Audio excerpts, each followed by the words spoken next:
I'm going to skip to the back. I'll introduce them from back there. We'll be going in just 1 second. Here we go.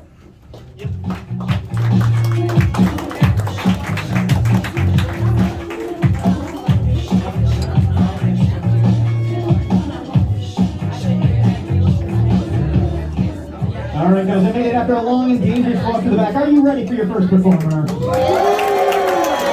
going to start with a little bit of stand-up, but first, competitor tonight, coming to the stage right now, it is Pat Paulson. Pat Paulson.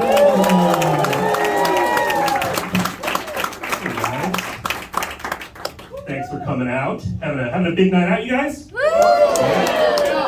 I had a really big night out last week. I spent $8,000 in one night. Hell yeah, I was at a cool club called the George Washington University Hospital. I was in a bike accident. It's a very childish way to get hurt. I don't want to brag, but I live in a pretty fucking nice neighborhood. I have a bike lane right by my house. No, I hate it. I hate those guys. The guys.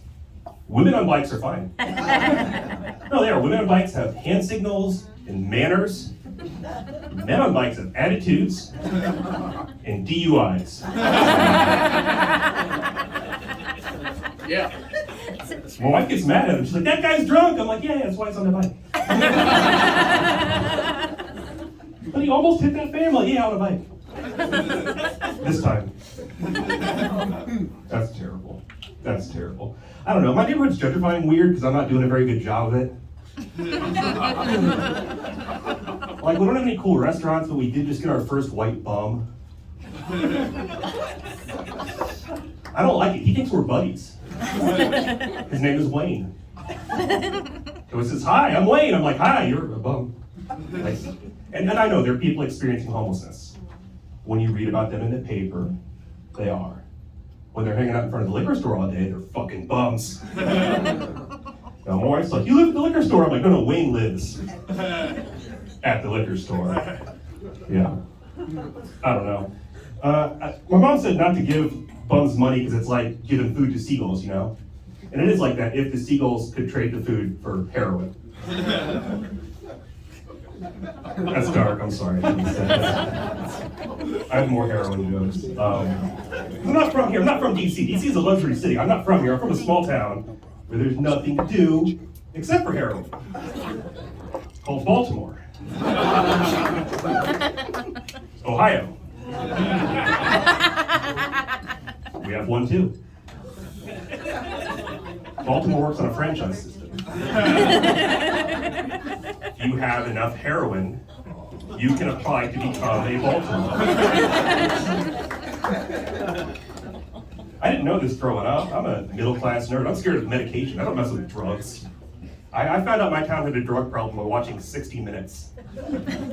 Like a senior citizen. 60 Minutes is the worst program to have your town on. I'd rather have my town on Cops. Cops is honest. Cops says, this place sucks, let's laugh at it. Ha, ha, ha. 60 Minutes tries to dress it up and family it up, and they ask questions that they know the answers to, you know? Like they'll have one on El Paso called El Paso, crisis at the border? Question mark? You know. Flint, lead in the water? Question mark? We fucking know. Baltimore, heroin in the heartland, no question mark. They knew. They were pretty open about that. They had the mayor on there. He was mad. He said, we need to find the people that are delivering this heroin. We need to put them in jail. And it turns out you can get heroin anytime, night or day in 10 minutes by calling a dude. So I think the mayor's on the right track. I think we need to find the people delivering this heroin and put them in jail long enough to give them a pep talk. Great job with the heroin, guys. Let's see what we can do with pizza. Look, if you can do heroin in 10 minutes, I mean, look, I don't take drugs. I'm just a regular alcoholic. And if I'm drunk at 1 a.m. and you can get me pizza in 10 minutes, I'll pay you heroin prices. Well, the cool thing about small towns is even if they suck, you can just leave. You can just go like 5 miles. New town, easy. My brother overdid it. He went to Afghanistan, which is like, it's like 5 countries over, dude. Anyway, he left to serve in Afghanistan. I left to serve in a Longhorn Grill, so not equal levels of heroism. Longhorn Grill in my town served up steaks and lies. All of our specials were lies. It was like, best steak in town. No, it's not. This is a place to be. Just stay home. Two can dine for $19.99. No, you can't. Two can eat for $19.99, but they're not gonna dine.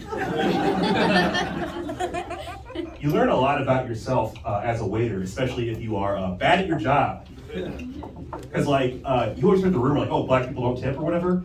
I don't know that. What I do know is that white trash tips aggressively in the form of advice. Not money. Usually my tips are like, here's a fucking tip. I'm like, oh, I know. Like I knew I was bad at my job because you can just do the math on it. Like a lot of you guys work in an office, you have to wait for quarterlies or whatever. If you're a waiter, you just look at your tip line, do the math. Like $100 bill plus $5 tip equals Patrick's going back to college. Waiting shit is not for me. While my brother's in Afghanistan, we're always going to send him over like luxuries, basically like care packages all the time. My mom basically took care of that. But then one day he talked to me, he's like, hey Pat, I want you to send something that mom won't send me. I said, hey Kyle, I'm not going to send you drugs. You're in Afghanistan. That's where they come from. Just figure it out. It's like you work at a Domino's, I'm not going to send you a pizza. Like, just make a pizza. And he said, no, I don't want drugs. It's nothing weird. I want you to send me a new Call of Duty. And I said, that's way fucking weirder. You want to play Call of Duty, you can go outside. Full 360 surround sound. The graphics are fucking amazing. But that was a weird request, right? Like, who plays a video game of their job at their job? Like, do any of you guys like take off for lunch and just fire up Excel? For the love of the game? Like, if they made like a video game of my job, it would be called Microsoft Office. I think they might have made that game. I don't know, but like, most games don't have a job for them, and it'd be weird. Like, do you think anyone in the NBA is playing like NBA 2K at halftime? Like, yeah, probably. Damn. I'm sorry. Well, I think that's my time actually. So thank you very much.